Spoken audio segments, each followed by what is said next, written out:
Pada tahun 1997, Indonesia mengalami krisis moneter yang parah, dengan nilai tukar rupiah jatuh dari Rp2.500 menjadi Rp15.000 per dolar.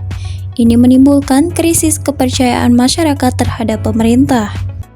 Pada pemilu 1997, Partai Golkar kembali meraih kemenangan dan Soeharto terpilih kembali sebagai presiden untuk periode 1998 sampai 2003. Namun akibat dari hal ini ditambah krisis moneter yang terus berlangsung, banyak masyarakat yang tidak setuju dan memprotes, menuntut 6 agenda reformasi. Kondisi ini diperparah dengan adanya tragedi Trisakti pada 12 Mei 1998 di Universitas Trisakti, Jakarta, saat demonstrasi menuntut pengunduran diri Soeharto yang menyebabkan 4 mahasiswa tewas akibat penembakan dari Tentara Angkatan Darat.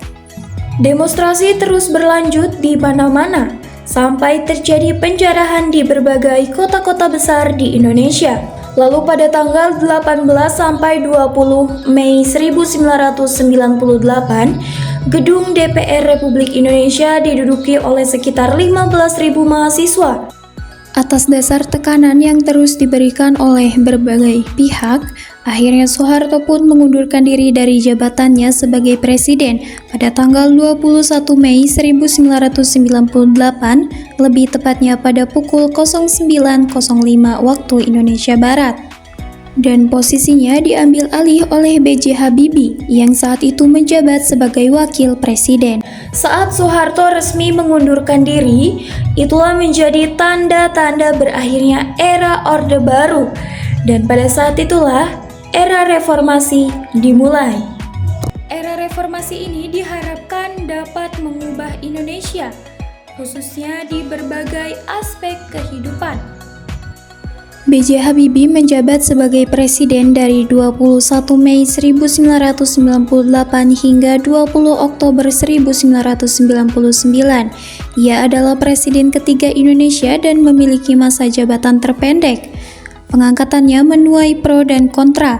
Pendukungnya mengacu pada pasal 8 Undang-Undang Dasar 1945, sementara penentangnya merujuk pada pasal 9 yang mengharuskan presiden dan wakil presiden bersumpah di hadapan MPR atau DPR. Namun, walaupun masa kepemimpinannya terhitung sangat berat dan rumit, B.J. Habibie mampu membawa perubahan besar bagi Indonesia. Ia mampu mengubah sistem politik dari yang semula bercorak otoriter di bawah kepemimpinan presiden sebelumnya menjadi Indonesia yang lebih demokratis. Pada 22 Mei 1998, susunan kabinet di bawah kepemimpinan B.J. Habibie diumumkan. Ia membentuk kabinet yang diberi nama Kabinet Reformasi.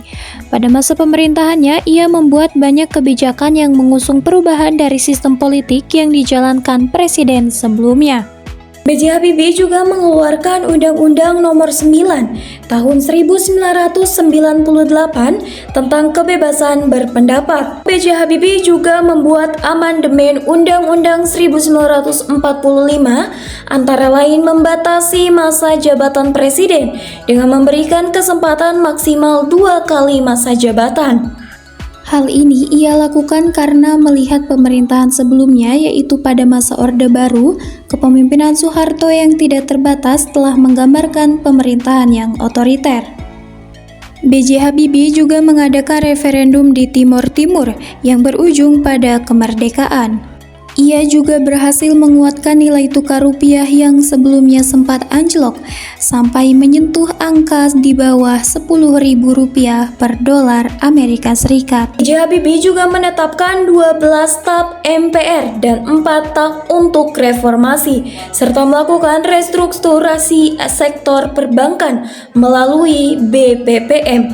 B.J. Habibie juga membebaskan para tahanan politik di era Orde Baru. Dengan masa jabatan yang sangat singkat, yaitu sekitar 512 hari, namun ia dapat membawa perubahan yang sangat besar khususnya di bidang politik. B.J. Habibie juga melakukan banyak terobosan dengan membuka jalan demokrasi yang sempat terhenti pada pemerintahan Orde Baru. Ia melakukan banyak sekali perubahan-perubahan terhadap sistem politik di Indonesia. Sistem politik yang dengan cepat mengalami pergeseran dari yang semula bercorak otoriter menjadi demokratis. Sistem politik pada masa B.J. Habibie lebih terbuka dengan mengikutsertakan para masyarakat. Ia juga melakukan perluasan kepesertaan partai politik pada pemilihan umum 7 Juni 1999 dengan partisipasi 48 partai dan menghasilkan kemenangan untuk PDIP, Golkar, PKB, PPP, dan PAN. Masa kepemimpinan Habibie berakhir setelah terpilihnya Abdurrahman Wahid sebagai presiden selanjutnya pada pemilihan umum tahun 1999. Meskipun masa jabatannya penuh dengan tantangan, tapi ia dapat menyelesaikan kepresidenannya secara konstitusional dengan memberikan banyak sekali perubahan terhadap Indonesia, sehingga sejalan dengan arti atau makna dari reformasi itu sendiri, yaitu sebuah perubahan secara drastis untuk perbaikan-perbaikan di dalam sebuah negara. Oke, itu aja untuk pembahasan video kali ini. Untuk pembahasan lebih dalam dan lebih luasnya lagi, ditunggu di video-video selanjutnya. Jangan lupa tinggalkan